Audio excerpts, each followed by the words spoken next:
지난 시간에 이어서 이제 우리 13페이지까지 했었나? 13페이지까지 하다 보니까 뭐가 된 거야? 케이스 2 세모까지 했었죠.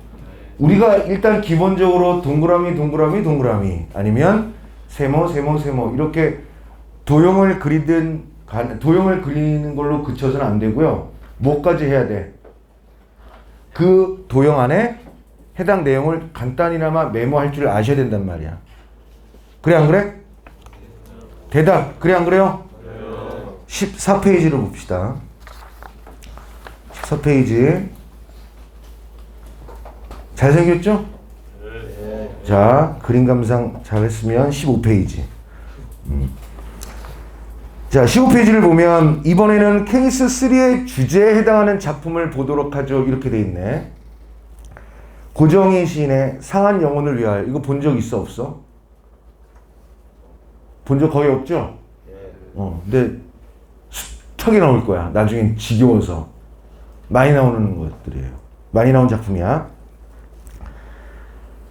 상한 갈대라도 하늘 아래선.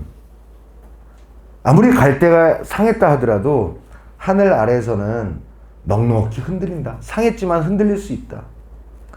그리고 그 갈대의 뿌리가 깊다면 밑둥이 잘려도 거기에 다시 새수는 돋는다. 괜찮아. 그러니까 충분히 흔들리자. 상한 영혼이요. 충분히 흔들리면서 오히려 고통한테 가자. 뿌리도 없이 흔들리는 부평초 잎이라 할지라도 물만 고여 있다면 꽃을 피워낼 수는 있어. 이 세상 어디서나 개울은 흐르고 이 세상 어디서나 등불이 켜지는 것처럼 가자. 고통이여 살 맞대고 가자. 외롭기로 작정하면 어딘들 못 가겠어? 하면 되지. 가기로 목숨까지 걸었는데 해가 진다고 문제될 게 있어? 힘들어도 가자. 이렇게 현재는 고통과 서름의 상황이지만, 감정이지만, 정서이지만 언젠가는 이 고통과 서름의 땅 훨훨 지나서 뿌리가 깊은 벌판에 서자. 바람이 부는 게 싫다고 두 팔로 막아봐. 두 팔로 막아도 바람은 불게 돼 있어요. 그러나 영원한 눈물이라는 건 없고요. 영원한 비탄이란 없는 거야. 굉장히 힘든 깜깜한 밤과 같은 상황이 와도 하늘 아래서는 우리에게 힘이 되어줄 마주잡을 손이 온다. 얘들아, 이 시적 화자의 상황은 어떤 것 같아? 부정적이죠. 정확히 왜 부정적인지는 알 수는 없어. 부정적 상황이니까 당연히 어디로 흘러가? 부정적? 정서로 가겠죠. 근데 어떻게 가겠대? 포기하겠대? 좌절하겠대? 체념하겠대? 이유는 정확히는 몰라도 부정. 근데 어떻게 하지? 이겨내보재. 이런 내용 아니야? 그럼 주제를 벌써 찾은 거야. 이렇게 가자는 얘기죠. 자, 다시 한번 앞 시간에 배운 거랑 지금이랑 똑같이 연결해보자.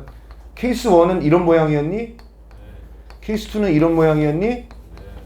케이스 지금 우리가 작품까지 동원해서 확인했던 건 이런 모양이었지. 근데 시에서 모두 친절하게 모든 시인들이 상황 정서 태도를 명확하게 알려주지는 않을 수도 있죠. 그럼 이 도형에 루틴이 있어. 어떤 시는 상황이 나왔는데 정서를 얘기 안 해줄 수도 있지. 아까 그런 거 봤고. 정서는 얘기했는데 여기 정서는 나와 있잖아. 뭐라고? 고통, 서름, 정서 나와 있지 않아? 근데 이거의 원인은 뭐야? 알 수 있어 없어? 없지만 우리는 최소한 뭘 알 수 있니? 부정적 상황이란 건 알 수 있지 않아? 왠지 알아 얘들아? 칠판. 케이스 1, 2, 3인데요. 이 세 도형의 공통점은 상황과 정서는 항상 모양이 같다는 거야.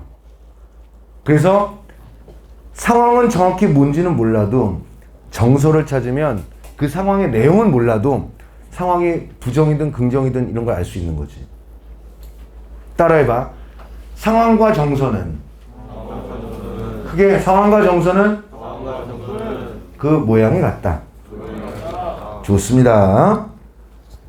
자, 이번에는 한번 응용을 한번 해볼 건데 응용 17페이지 한번 봅시다. 17페이지. 혹시 학교에서 백석 시인의 여승을 본 적 있니? 네. 손 들어봐봐. 그래. 야, 그래도 학교 어디지? 양천구요. 양천고. 너는? 송호고요. 어? 송호고. 송호고? 송우고. 송우고? 네. 포천? 네. 그 포천에 송우리? 네. 거기에 송고라는 학교가 있어? 네. 원래 오랫동안 있었니? 오래전부터? 네. 좀 있어요. 그래. 그 포천, 그 선생님 집안이 포천 사람이어서 이름 정도는 알지. 야, 거기 요즘 많이 번잡해지지 않았어? 어디요? 송우리? 네. 뭐 건물도 많이 들어서고. 네. 발전했어요. 옛날에는 진짜 시골이었는데. 야, 마트도 있지 않냐? 많아요. 많지.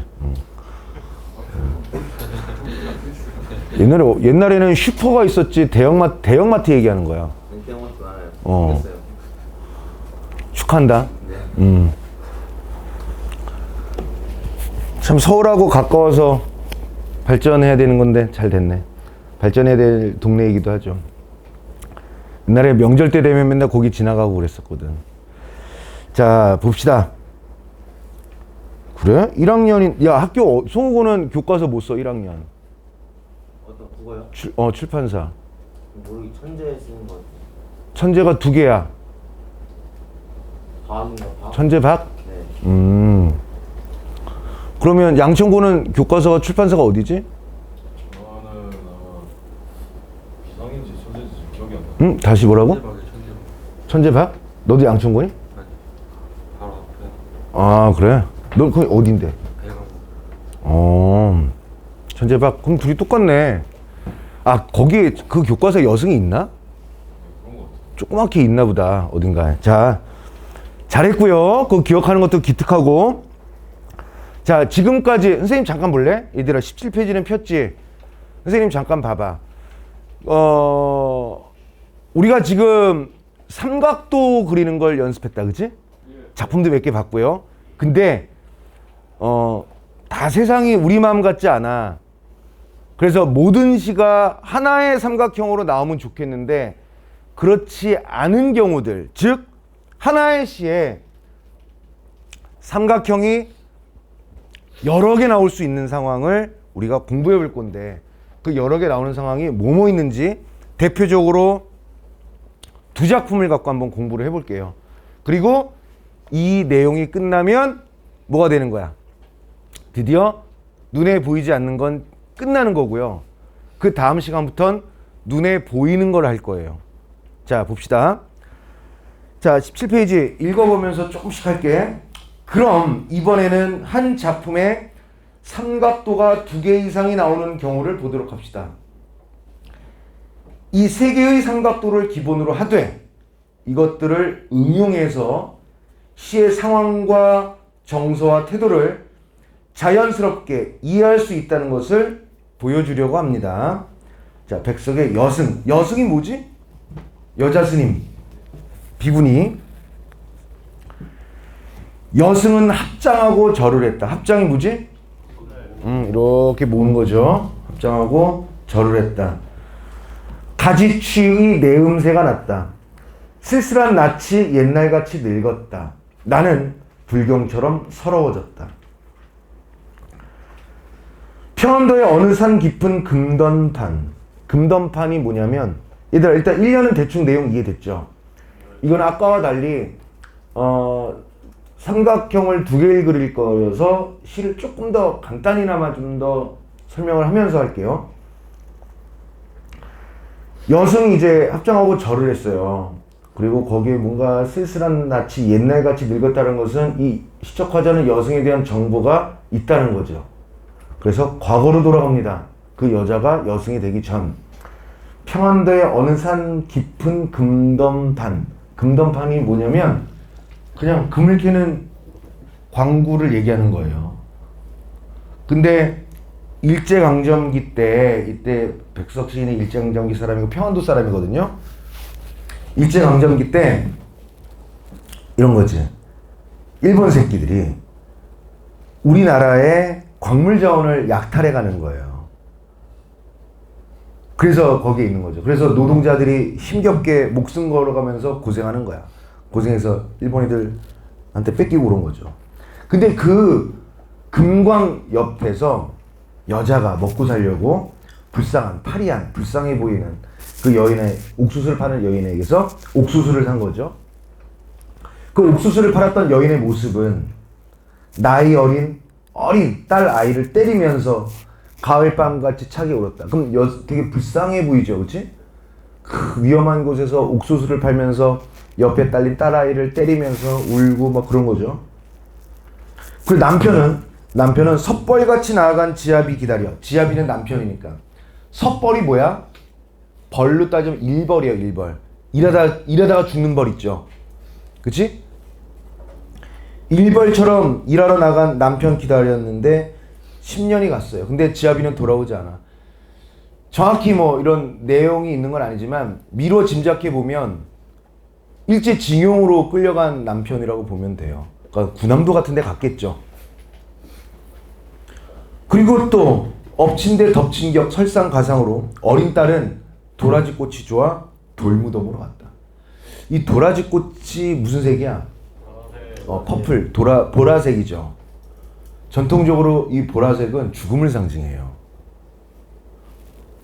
한국 전통적으로 산꿩도 설기울은 슬픈 날이 있었다. 응? 꿩이 슬퍼? 뭐야 이거? 감정이 그래, 감정이 오케이. 아유 진짜 좋다. 마지막 산전의 마당귀에 여인의 머리카락이 눈물방울 같이 떨어진 날이 있었다. 그래서 이 1년이 최종적이고 뒤에는 과거야. 그래서 여승이 된 거예요. 자, 페이지 넘겨볼까?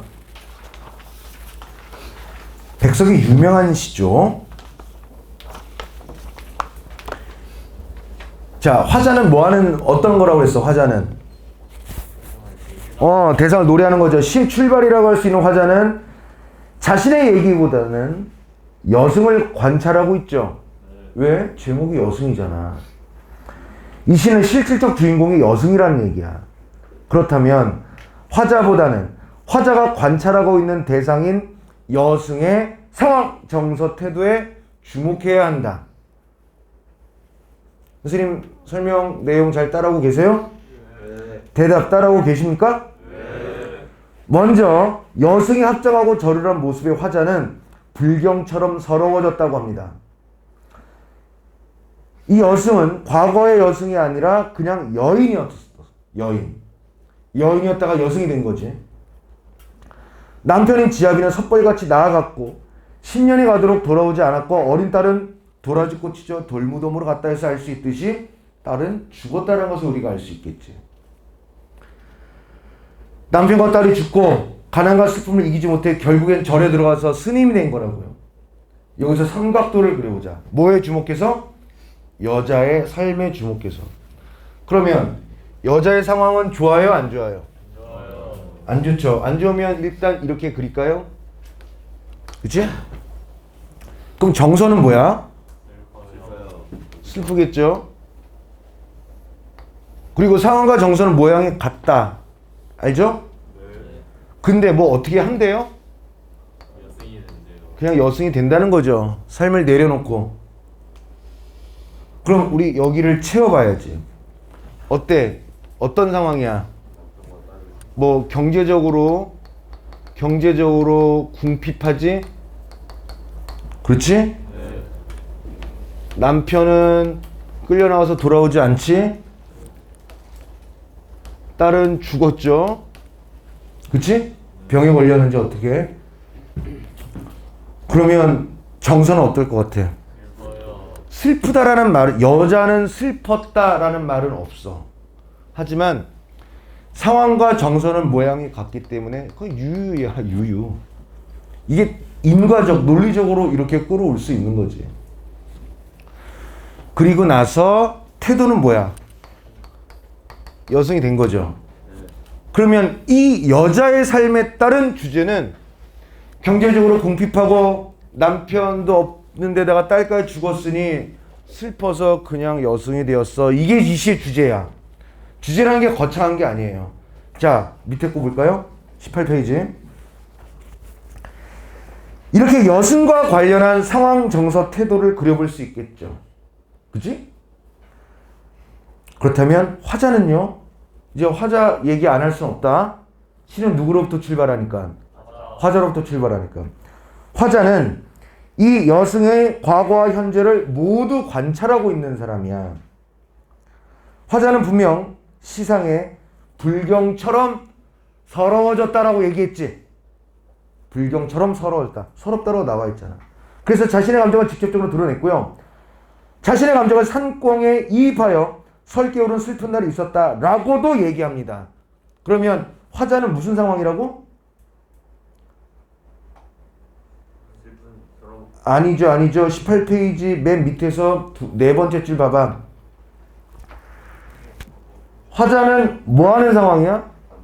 관찰하는 상황. 그러면 화자는 이거 아닌가? 관찰하는 상황? 근데 관찰하는 상황이 좋아? 오호, 저 여자 쌤통이다 이런 거니? 자기도 서럽다라고 얘기했죠. 그러면 화자의 서러움이 이렇게 있는 거죠. 그치? 그럼 얘가 부정이니까 상황도 어떻게 돼야 돼? 부정이 되는 거죠. 이 삼각형 안에다 뭘 채울래? 그렇죠. 여성을 관찰하는 상황인데 서러운 거죠? 근데 이게 뭐 어떻게 하는데? 뭐 이 여자 데리고 살겠대요? 그냥 이 서러움이 지속되는 거죠. 이 시의 주제는 이거야. 너희들 시 이렇게 공부 안 해봤지? 이렇게 하면 다 풀려요.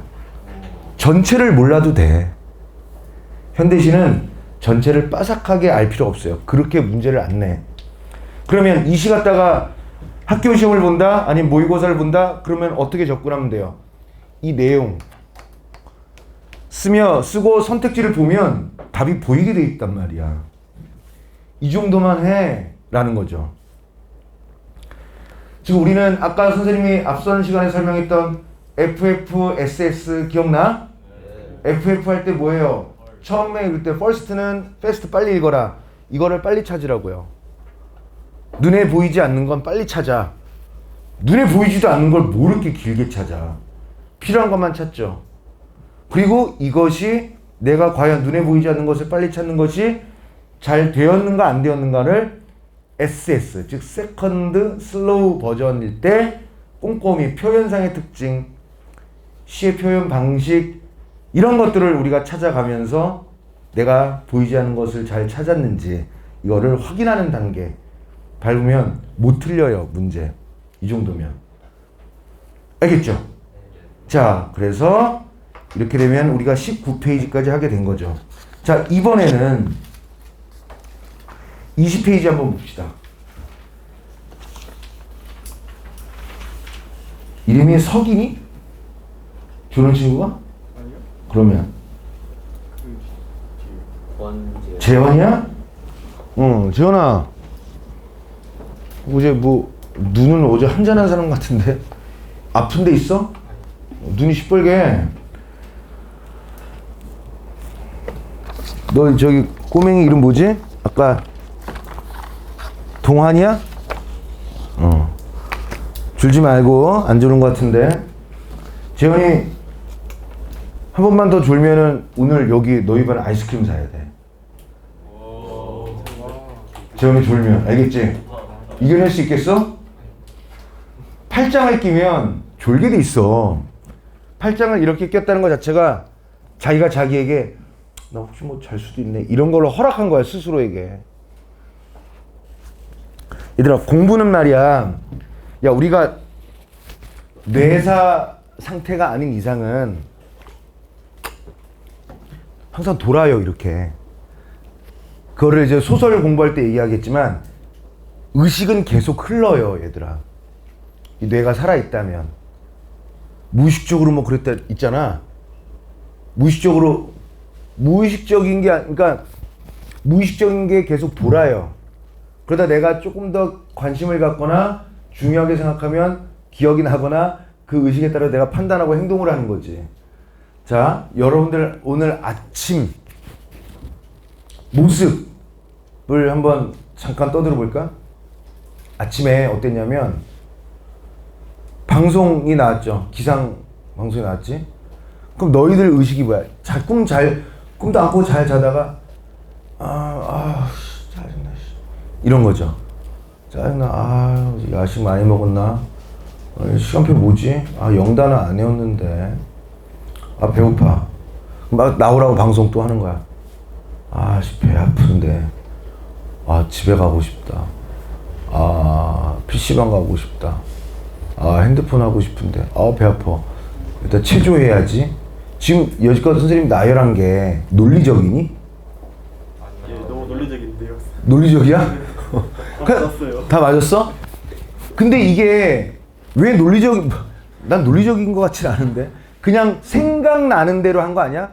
지금 선생님이 얘기하니까 다 맞았다고 얘기하는 거지만 내가 얘기 안 했으면 이조차도 의식하지 않잖아.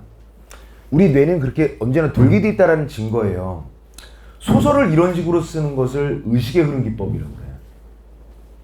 3인칭 전지적 작가 관찰자 시점에서 얘기하는 건데 그건 그때 다시 얘기를 하고 이거 선생님 이게 주중고 한번 나가야지 이 녀석들 이거 뭐 눈 땡그랗게 뜨고 그냥 질문 막 해가면서 소설 재밌게 공부할 건데 계속 그 육상 선수가 트랙을 계속 달리는 것처럼 우리의 뇌가 도는데 여기에 공부라는 것을 넣으면 크게 노력을 들이지 않아도 그 관성에 의해서 계속 공부해요. 너희들 주변 친구들 생각해 봐봐. 저 새끼는 공부만 해라는 애 있어요. 한 명 정도는 있지 않아, 주변에? 네. 여러분들은 아니라도 한 명 정도는 주변에 있어요. 그래서 뭐 저 새끼는 공부 볼래인가? 진짜 뭐 약간 공부 열심히 하는 애들은 약간의 덕후 기질들도 있어요. 뭐 더운 여름날 발목이 올라오는 양말을 신는다든가 슬리퍼에. 너희들 말고 그 정도 말고 그 정도 길이. 근데 여름에 반바지에 어두운 색 계열의 발목이 긴 양말을 신고 이 주둥이로 이렇게 내밀고 핸드폰을 이렇게 보면서 이렇게 걸어간다든가. 너야? 공부는 아닌 것 같은데. 선생님이 이렇게 얘기하는 이 묘사는 공부를 되게 잘하는 친구가 있어요. 선생님 학생 중에. 그 새끼는 보기만 해도 답답해 죽겠어. 야, 그 정도면 양말이 타이즈 아니냐? 그거 축구할 때? 안 덥니? 안 더운데요? 근데요, 선생님 하고 뭘 물어봐요, 뜬금없이. 난 그냥 편하게 얘기하는데 공부에 빠진 애가 있어요. 걔는 공부가 가장 재밌대요. 성적도 좋아. 그렇게 되라는 얘기는 아니야. 좀 밝고 얘들아 좀 입에서 좀 너희들을 뭐 선생님인데서 일부러 그러지 않겠지만 친구들끼리는 야씨 새끼 뭐 이렇게 욕도 좀 하고 그러잖아. 선생님은 욕을 권장하는 사람이에요. 그래서 나한테만 안 하면 돼 욕을. 뭐 욕하는 거 야 너희 새끼야 그렇게 욕을 하니 그러면 그 학생이 욕 안 할 것 같아? 어디선지 해요. 근데 욕이라는 것에 대한 선생님의 나름의 철학이 있는데 욕은 있잖아. 가급적이면 사람한테는 안 하는 게 좋죠. 그러면 그 사람이 기분 나쁘니까 사람한테 욕을 하지 말라가 아니라 자기가 좀 못나 보여요. 사람한테 욕을 하면 자기 스스로가. 그렇다면 선생님이 욕을 권장한다라고 했는데 그럼 누구한테 욕을 해? 그냥 감탄사격으로 있잖아. 너 욕 자주 해. 뭐 가령 뭐 이런 거죠. 아씨 진짜 이런 거 한번 해요. 그러면 이게 뭔가 좀 이렇게 앙금 같은 게 조금씩은 분해돼요. 선생님 동안의 비결이야. 그래서 선생님 아들한테도 그 뭐 욕 편히 해. 대신 가급적 사람한테는 하지 마. 사람한테 하면 스스로가 조금 찌질해지는 경향이 있어요. 결국 미워하거나 욕하고 싶은 사람한테 할 수 있는 게 욕밖에 없는 사람밖에 안 되거든요. 오히려 싫은 사람한테는 말을 되게 잘해. 무시하든가. 근데 이제 감탄사 아니면 뭐 이런 거죠. 너희들 뭐 가끔 여기서 족구하니? 족구? 아니요. 족구는 안 해? 시간이 없어요. 시간이 없어? 아니 뭐 운동하거나 그럴 때 아니 뭐 게임하거나 그럴 때 자기에게 치열업 해주는 어떤 기합 같은 거 힘내자 그러면 힘이 나겠니? 아 씨발 뭐 한번 해야지 이렇게 힘 나는 거 아니야? 그래 안 그래? 욕은 그 정도로 활용하는 게 좋은 것 같아요. 딱. 그리고 좀 이렇게 덕후처럼 뭐 이렇게 너무 바를 필요도 없어. 너무 바르게 살 필요도 없고요. 약간은 만약에 이게 정방향이 진짜 정확한 삶이라면 약간 5도, 10도 정도 삐뚤어진 상태에서 사는 게 괜찮아요. 그게 더 나은 것 같아. 그래서 주변을 조금 더 잘 돌아보게 되고 나의 상황을 잘 점검할 수 있는 것 같아요. 약간 삐뚤어져라. 제가 삐뚤어진 건가 아닌가 이렇게 갸웃갸웃한 그 수준까지만 삐뚤어지면 돼요. 그러면 세상을 되게 넓게 살 수 있어. 욕하는 거 부담스러워하지 말고 대신 사람한테는 가급적 하지 마. 괜찮지? 괜찮은 제안? 좀 살아보니 좀 삐뚤어진 게 괜찮은 것 같더라고. 이게 선생님들 누구 들어오시지? 뭐 국어 선생님들도 계시고 영어 선생님 누구 오시지? 영어 먹었어요. 영어. 응? 영어를 아직 안 해가지고. 아 이제 하겠네.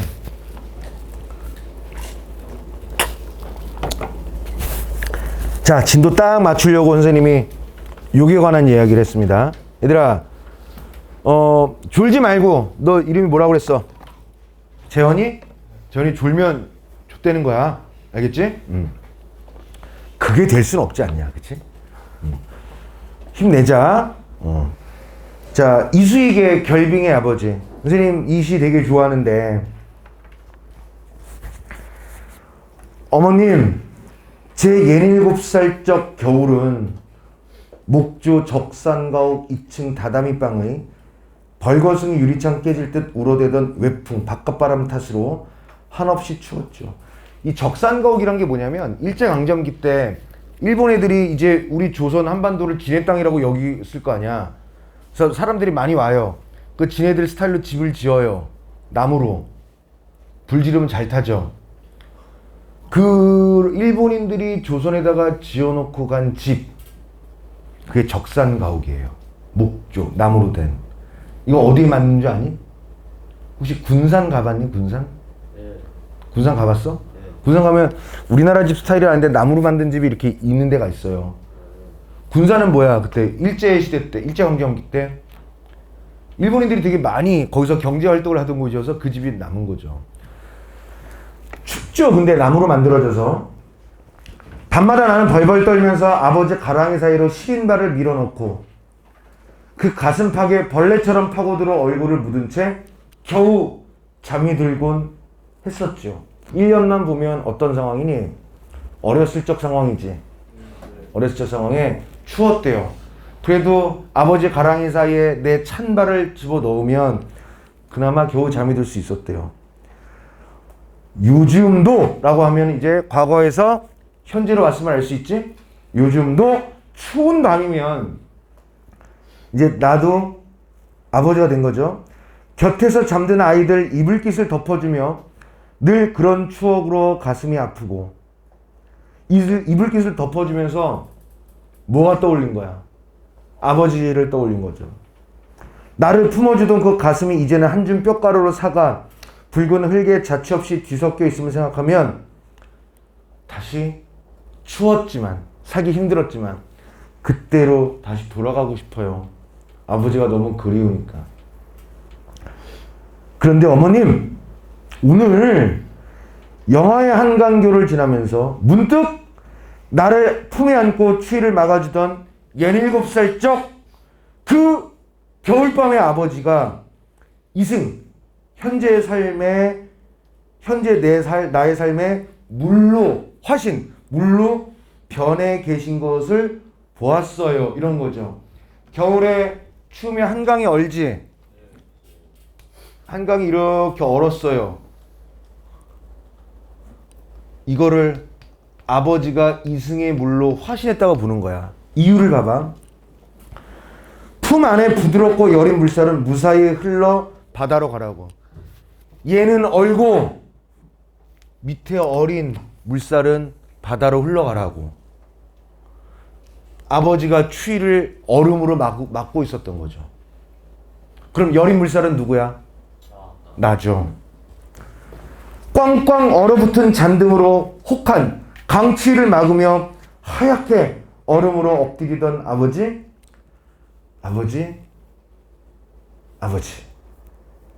어때? 좀 마음 짠하지, 그치?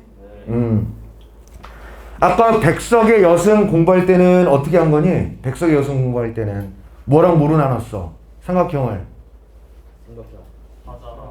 화자의 상황 정서 태도와 여승의 좋습니다. 이름 민서구나. 그래서 아주 대답을 짝짝 잘해준다. 맞는 내용으로. 얘는 좀 다르게 할 거예요. 왜냐하면 얘는 시간이 다르지 않니? 시간대가 다르잖아. 그래서 21페이지를 보면 먼저 1년에서 화자는 과거를 언급했어요. 그럼 과거라는 시간 상황을 설정해 봅시다. 과거에는 좋았어, 안 좋았어? 안 좋았죠. 그냥 안 좋았어요. 이렇게. 그러니까 과거의 정서도 이거겠죠. 근데 뭘 이렇게 하겠다라는 거 없었지. 그럼 여기다 뭘 쓸 거야? 과거에 왜? 추웠잖아요. 정서는 어떻게 얘기는 안 했지만 당연히 부정이겠죠. 근데 어떻게 됐어요? 얘가 그냥 지속된 거 아니야? 얘는 뭐예요? 화자의 과거죠. 그 다음에 밑에 중간 봅시다. 요즘이라는 이연의 시어를 봤을 때 1년의 과거에서 현재로 넘어왔네요. 그러면 이번에는 현재 시간의 상황 정서 태도도 확인합시다. 지금은 좋아? 잘 모르겠는데 여기에 나온 시상으로는 여기도 부정이에요. 왜? 아버지가 생각났거든요. 추억으로 인해 마음이 아프고 라고 얘기했어요. 시에서. 그럼 부정이죠. 추억 때문에 마음이 아프죠. 그치? 그리고 얘가 어떻게 되는 거야? 얘도 지속되지 않아, 아픔이? 자, 22페이지로 넘어갑시다. 3년을 보죠. 그런데는 시상이 전환될 것, 그런데라는 것 때문에 시상이 바뀔 거라는 시그널을 우리가 받은 거야. 화자는 한강의 얼음물을 아버지라고 인식하고 있고요. 아버지는 물 위에 얼음이 되어서 여린 물살이 무사히 바다로 가게끔 하는 보조자 역할을 한다고 인식을 해요. 즉 아버지가 이승의 물로 화신했다고 인식하니 시상이 발전되어서 이런 거죠. 여기서는 긍정이죠. 얼음의 모습을 한 아버지를 발견했어요. 그러니까 좋죠. 그러니까 얘가 지속되겠죠. 그럼 이 시는 이렇게 세 개의 삼각형을 만들 수 있겠지. 우리가 앞서 백석의 여승하기에 앞서서 윤성이도 끝까지 잘 듣고 앞서서 우리가 한 작품의 하나의 삼각도만 우리가 확인을 했잖아. 근데 그렇게만 알려주면 안 될 것 같아서 2개도 가능하고 3개도 가능한 시를 한번 봤어요. 그럼 여러분들은 선생님 이 수업을 참고해서 응용할 수 있겠지. 이렇게 얘들아 어떠한 경우라도 1, 2, 3, 4번 어떤 선택지라도 시 전체를 묻진 않아요. 그런 문제 단 한 문제도 없어. 시가 전체가 나왔잖아. 밑에 문제가 있잖아요. 문제 1, 2, 3, 4번 선택지는 반드시 요런 걸 물어봐. 부분을 물어봐요. 전체를 물어보지 않아. 그런 문제 있으면 가져와 봐. 선택지 하나가 전체 없어요. 반드시 부분을 물어봐. 얘도 마찬가지예요. 전체 이거 선택지 하나 뭐 궁시렁 이거 다 연결 안 해요. 화자는 부정적 상황의 여승을 관찰하고 있다. 이런 식으로 선택지 느낌 오지? 시험 공부했으니까. 화자는 부정적 상황에 놓여진 여승을 관찰하며 슬퍼하고 있다. 그럼 얘 2개가 나온 거야. 그러니까 시를 공부하는 포인트는 도형을 그려요. 꼭 이 삼각도는 더 이상 깨지지 않는 형태소와 같은 최소한의 셀이어서 얘를 깨면 안 돼요. 얘가 연결되거나 얘가 개수가 더 나오는 한이 있다 하더라도 케이스 1, 케이스 2, 케이스 3는 반드시 얘네들은 견고하게 각각 하나의 독립적으로 있는 거야. 그 독립적인 게 2개가 나오든 3개가 나오든 4개가 나오든 간에 그것과 관련해서는 여러분들이 그려놓고 그 도형 안에다가 이런 식으로 간단하게나마 메모하면 돼요. 학원이나 학교에서 막 알려주셔서 밑줄 긋고 메모하고 뭐 그런 거 있잖아. 그런 것까지 안 해도 돼. 하지 말라는 게 아니라 그게 공부의 정방향은 아니에요. 남들 그렇게 할 때 여러분들은 선생님 방법을 좀 활용해서 약간 기울어서 우리 삶을 몇 도 정도 기울여 살려고 그랬어? 5도에서 10도 정도 괜찮아.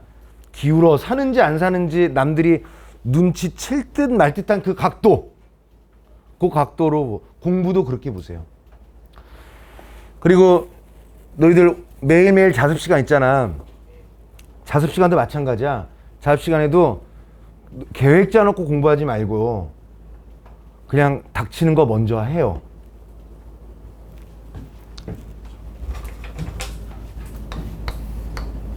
얘는 시간이고 얘가 학습량이야.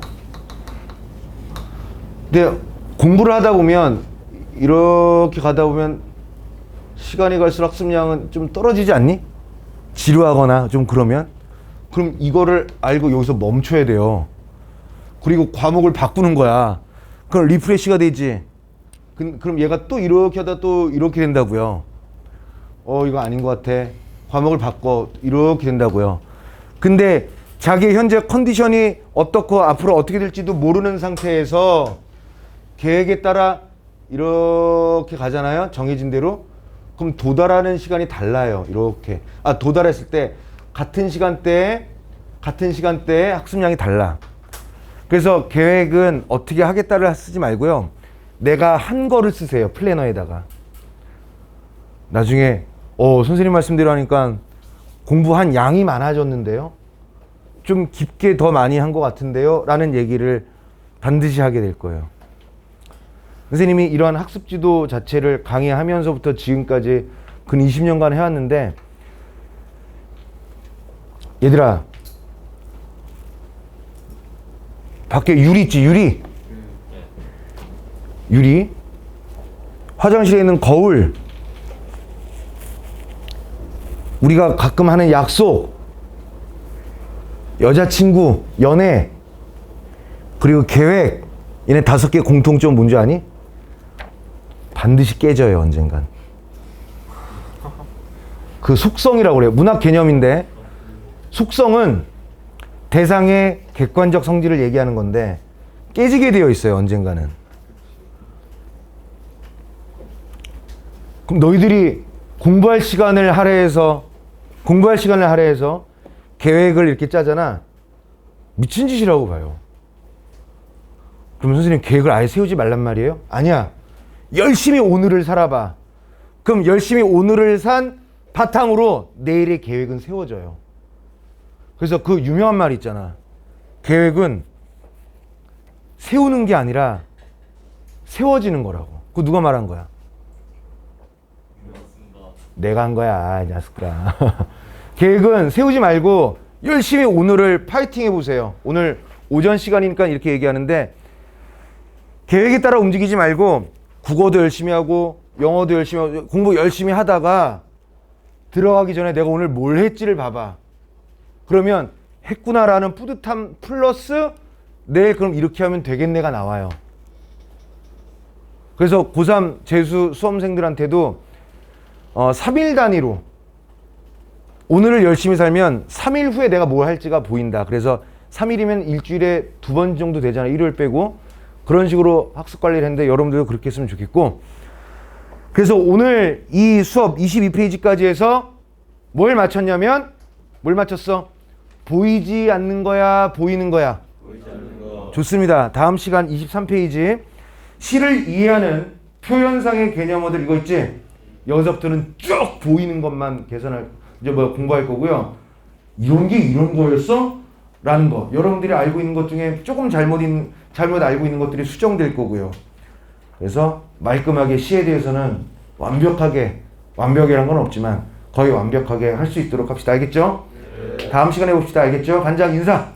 대련, 인수, 대래. 네.